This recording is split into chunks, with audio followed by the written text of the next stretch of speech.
Minnesota Fighting Vikings quarterback Kirk Cousins is the punching bag for the fan base. Yes, sometimes he certainly is to blame for when things go wonky with the purple. But even when it isn't on Kirk, yeah, just blame the goofy dude who makes all the money. But let's be honest, the debacle in Cincinnati yesterday, the 27-24 overtime loss, it wasn't on Kirk. Kirk Cousins actually low-key balled out yesterday. And in the moment, in the game recap, I was a little nitpicky, yes, just more emotional about what went on with Dalvin, what went on with the offensive line, as well as defensive breakdowns, that I thought that Kirk, whatever. We were certainly a little nitpicky. He held on to the ball too long at times. Yes, he was off target with a couple of throws. But then we went through and took a look at the tape. We rewatched the game, and Kirk had some marbles, man. He was good. Like, he completed 73.5% of his passes, 351 yards, 2 touchdowns, 0 picks, a 106.8 quarterback rating, which is 9th best in the league, pending on Monday Night Football. Also, his 46.7 QBR, a little bit tainted because of the catch-up mode vibe in the second half. QBR is very much a front-runner stat. He did post an 80.9 PFF grade, which was 6th best in the league. And he did all this after being pressured 16 times, had 3 sacks and 3 drops from his receivers, and the Vikings were 6 of 16 on third down, but that stat is skewed since the Vikings had 5 third and 20 plus due to the first half penalties. And if you look at the final 4 drives in the second half, 4 plays, 30-yard touchdown, 10 plays, 75 yards, touchdown, and then they punted. And then 9 plays, 60 yards, starting at your own 5, setting up the game-tying field goal. And yes, you could say, Kirk Cousins, oh, that's all garbage time stats.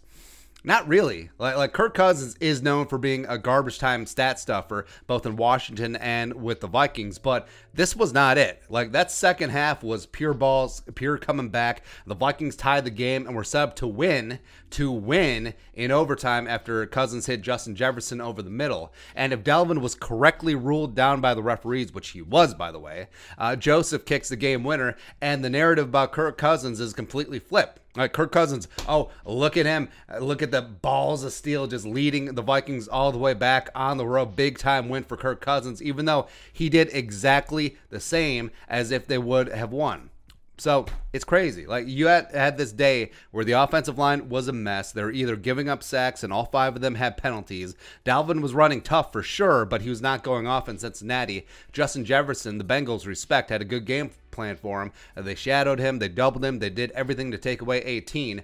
Kubiak was limited in the playbook because of the game situations, either it being 3rd and forever or being in catch-up mode, yet Cousins still played well.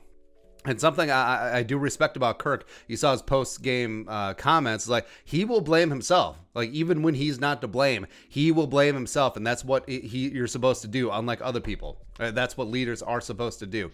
And the Vikings can win a lot of games this year with this version of Kirk Cousins. Shore up the offensive line, Russell Okung, hello, or Christian Darrisaw, get healthy, or Y. Davis at center, no matter what. Do something. Do something. Fix the offensive line. Don't have 17 penalties. Oh, Vikings just got another penalty. Every time a Vikings offensive lineman gets a penalty, an Angel gets their wings. But fix the offensive line, have Dalvin cook, and then all of a sudden Kirk Cousins, who played well week 1, he extrapolates that over the season when he gets some more help around him and is in a more advantageous situation, and the defense isn't giving up 4th and inches, giving up game-winning field goals. How about that?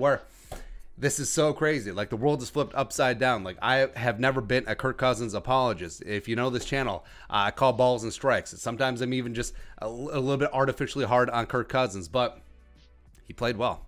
He played really, really well on Sunday. He was not the reason why the Vikings lost. It was a big reason why they were able to claw their way back into the game. But